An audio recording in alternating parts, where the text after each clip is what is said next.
Good evening, ladies and gentlemen, and thank you for coming. Today my topic will be Chang'an, a city of dreams in Tang Dynasty. And now let me introduce myself first. My name is Yearone from PRE department. Today I want to divide my presentation into 5 parts. The first part will be the introduction. And in the following 3 parts, I will give you the introduction why Chang'an City is a city of power, city of fashion, and city of comfort. And in the last part, I will draw a conclusion of what I have said. Okay, now let's start with the first part, the introduction. Chang'an. So what is Chang'an? In Chinese, Chang'an means long-lasting peace. And Chang'an was the capital city of Tang Dynasty for nearly 300 years. It was the political, economic, and cultural center of Tang Empire.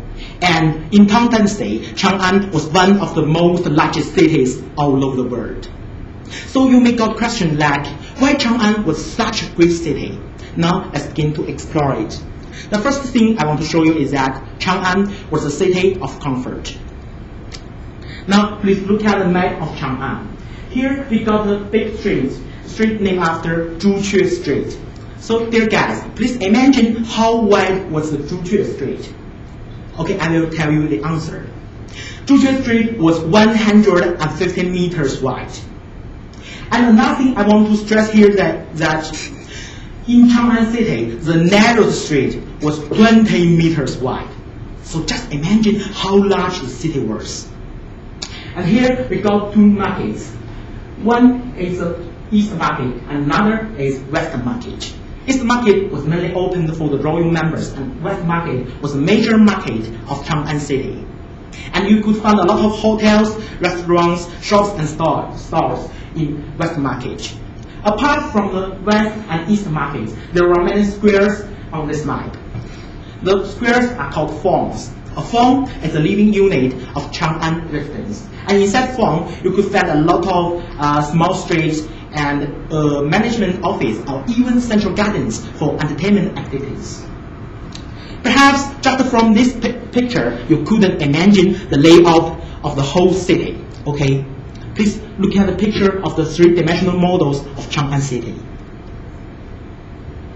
And imagine that you were living in Tang Dynasty, live in Chang'an. Every day you could walk on the wide and clean and tidy streets, and you could buy everything you want from the markets, and you could live in the farm with good services and facilities. So Chang'an was really a city of comfort.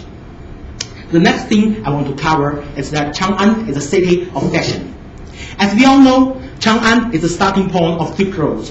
And in Tang Dynasty in Chang'an, you could find a lot of foreigners, such as merchants from Arab and Europe, the religious figures from India, and students from Japan.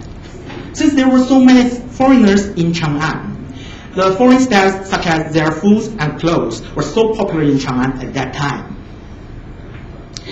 And one thing we couldn't ignore is that Tang Dynasty is a parallel of homes.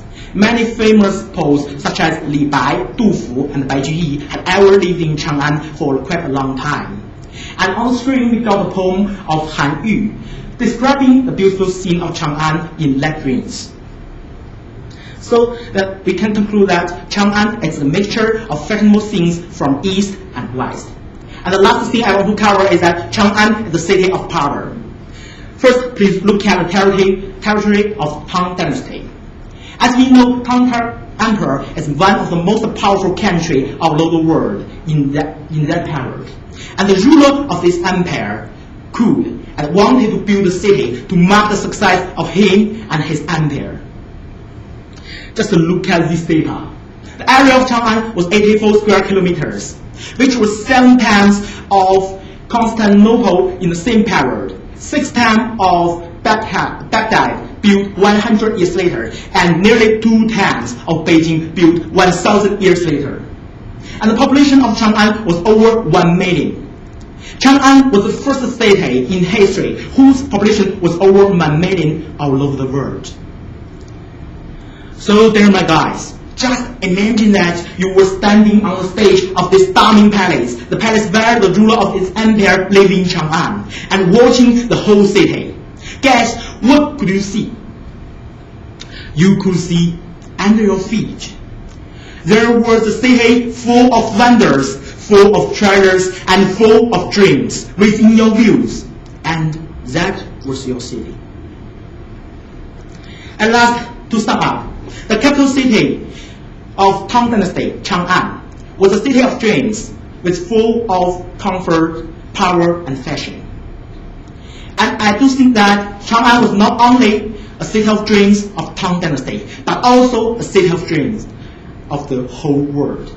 Okay, that's all for my presentation, and so thank you for coming. Here are the references I use in my presentation. If you've got any question, I will be very pleased to ask them. Thank you. Yes, having heard what you have said, so I have a better understanding of the city called Chang'an. Okay.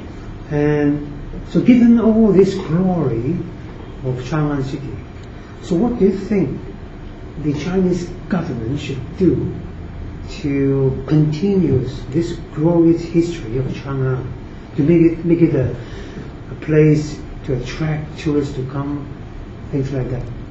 Okay. First, thank you for your question. And first, I want to tell you a story from Free Magic. Free Magic in last winter, Free Magic went to Chang'an, Xi'an. We named it Xi'an, right. and for a trip. And Free Magic told me that the protection of the treasure of our treasures in Xi'an was much lower, in the lower level compared with the level of Beijing. In Beijing, we got.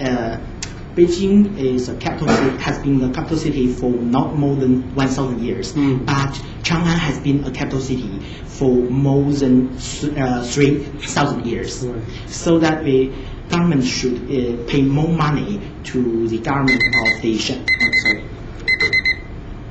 government of the Shanxi province, and to protect many treasures like the old city walls of Xi'an and the terracotta walls and so on. And I do think that we should focus on this problem, because everything, when we talk about Beijing, and Beijing has many relics of history, and we should treasure them. But when we talk about Xi'an, perhaps some people will forget it and don't know how to treasure and protect them. So we need, one thing is money, and another thing is a focus on it. So, and that's all for my answer. Thank you. Okay, thank you very much. Thank you.